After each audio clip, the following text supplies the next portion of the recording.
Good morning, this is Kelley Hobart from Alpaca Direct, and we're here today talking about Entrelac.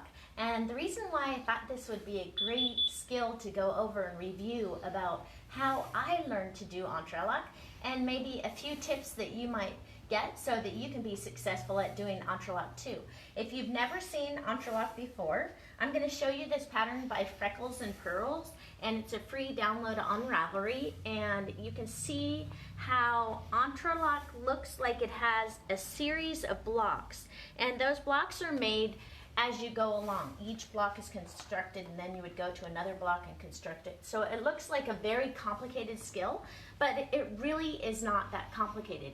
And so if you want to learn how to do Entrelac, the most important thing you need to know how to do is to be able to do a knit, be able to do a purl, knit two together, and maybe a knit front and back.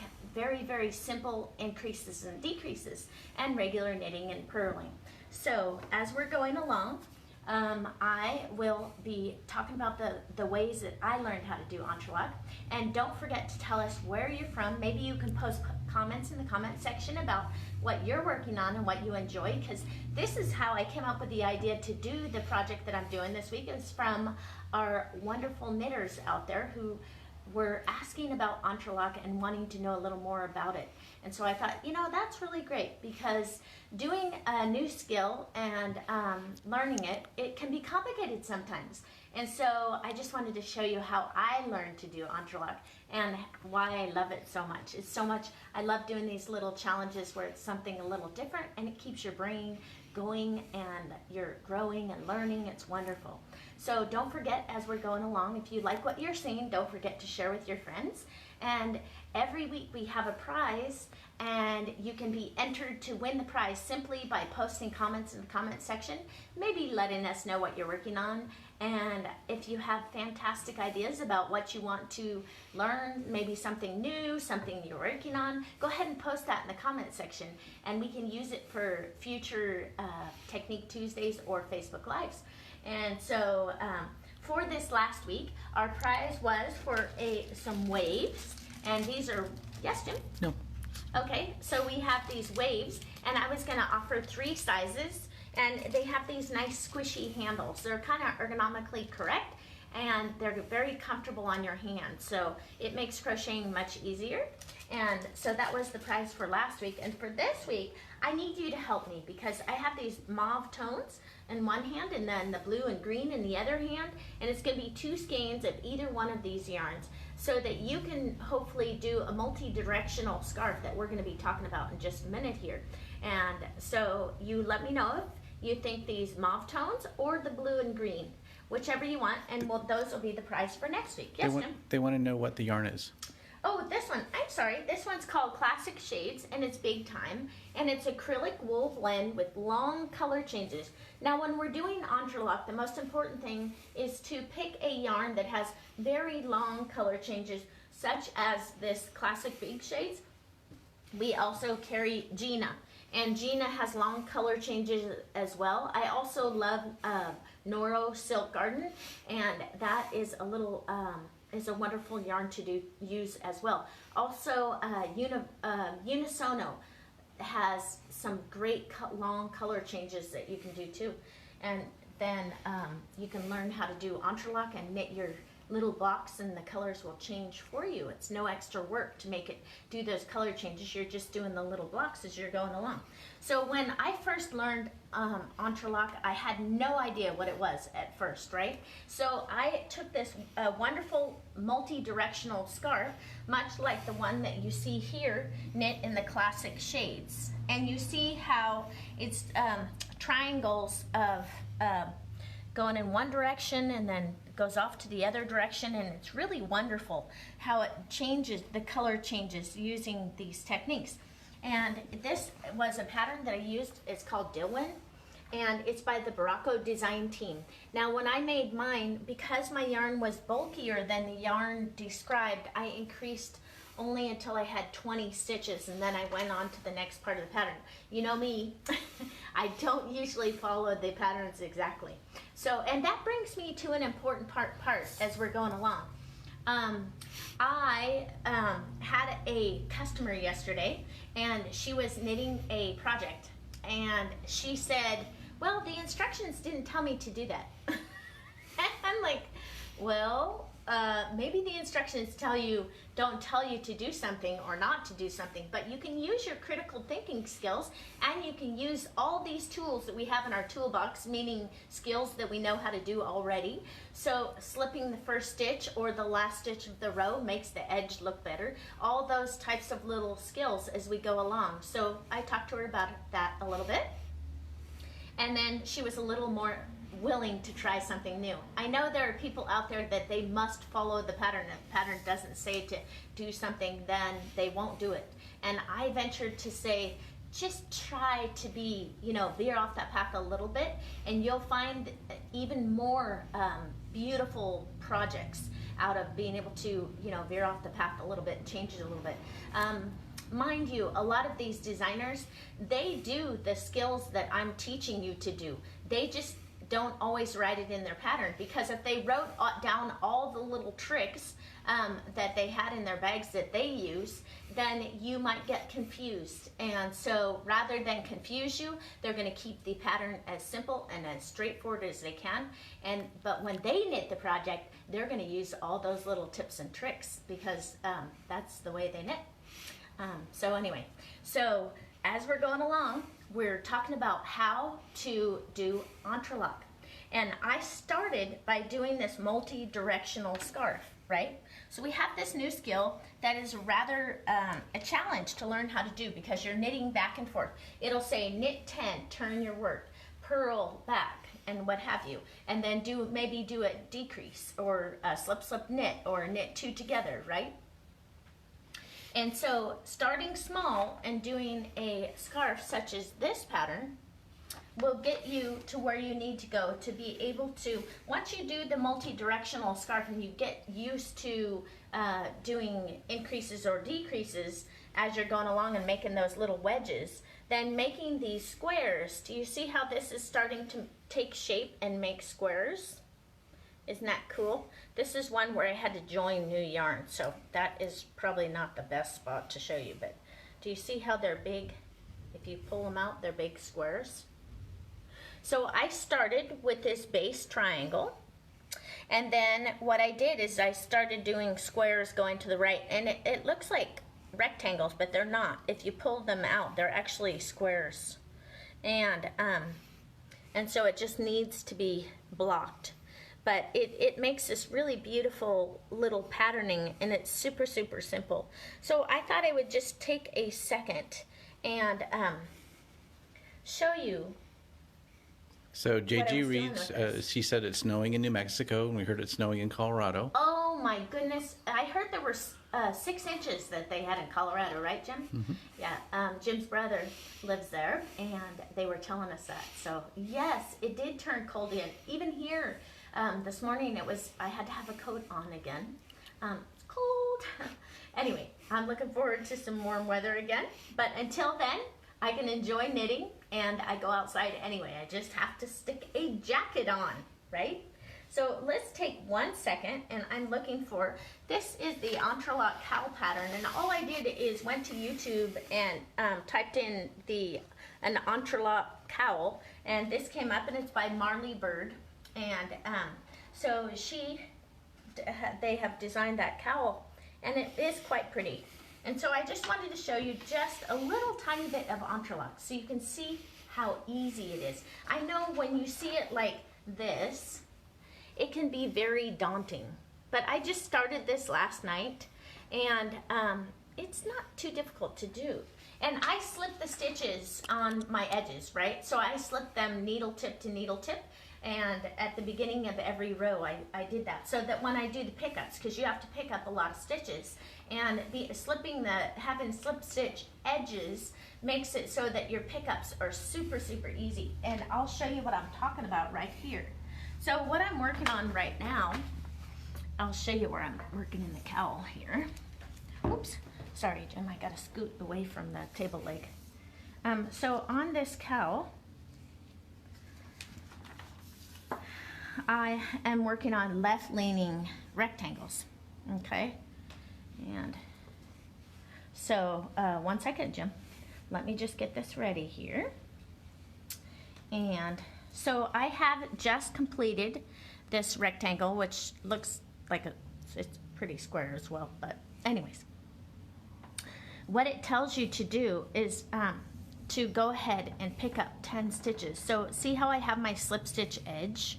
If I could do 1, 2, 3, if you pick it up all the way across the edge, you should be able to have your 10 stitches. So we're just gonna pick up and knit 2, oops, 3,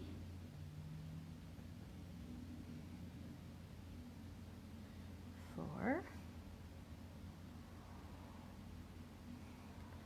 1 second, 5, 6,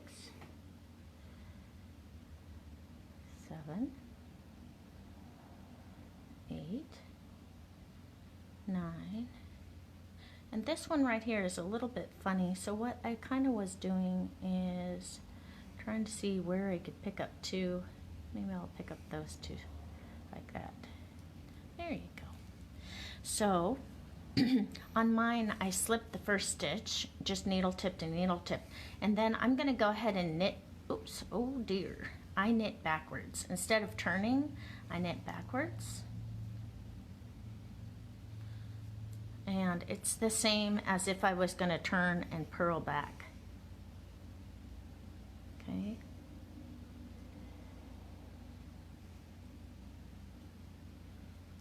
And why do you knit backwards? Well, I don't have to turn my work. I can actually do the squares faster, and with being able to do that. So when you're doing a new square, you want to make sure that these each have 10. So you'd go 3, 6, 9, 10, and then I know I'm done. So then I would slip that again, and I would knit this all the way over to here. And this time I'm only going to be knitting 9 stitches. So when I have 1 stitch left from my, see I have 3, 6, 9, 1 more stitch, then I'm going to be doing a slip slip knit, and I'm starting to join my new block. Okay, once I've done my slip slip knit, I go back the other way and start knitting backwards again. Right, and so you'll see that I'm making blocks that lean to the left. So I'm going to be doing that slip slip knit from here to here, and then 1 over until all these stitches right here have been worked. And then once all those stitches have been worked, that my block is complete. Oops, oh dear. All right, so back to knitting backwards. All right, I'll show you one more time so you can get the hang. And this is all you do to make your squares, or there you go. So I worked that one off, and then I will slip this one. Oops, and you don't want to grab yarn. Slip that one, and then I would go ahead and knit again.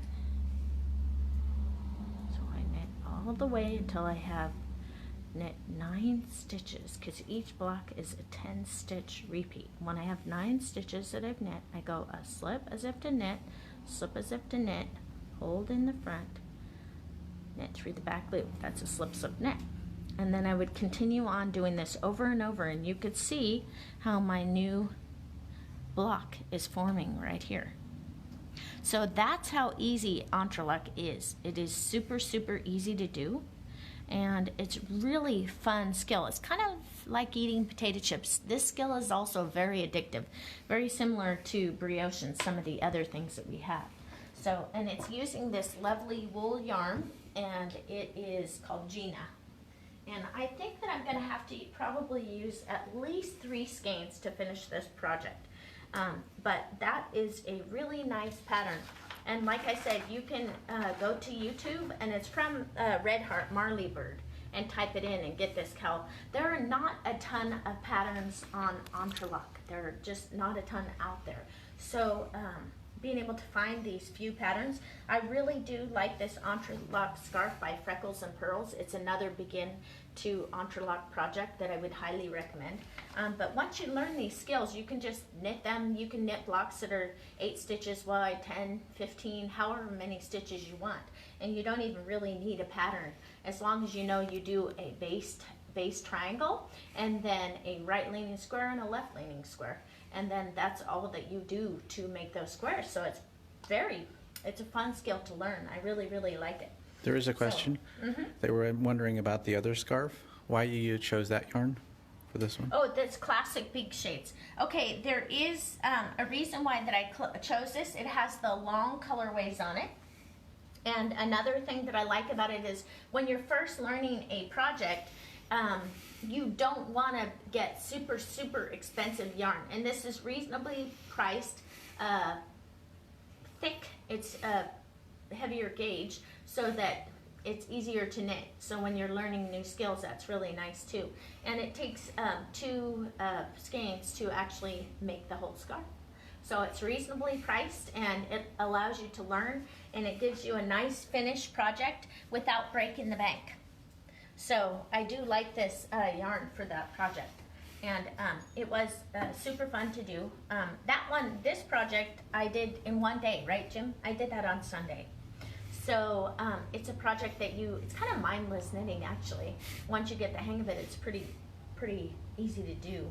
So, and then learning to do this entrelac, you can put entrelac on all different kinds of things. When I first learned entrelac, then I was putting it on the edges of socks and booties, and geez, you can make a hat out of it. There's endless possibilities for what you can do for entrelac, so it's pretty cool. Okay, so Jim, we need to look and see who our winner for this last week was, and it's written right here. Susan Hines-Simer.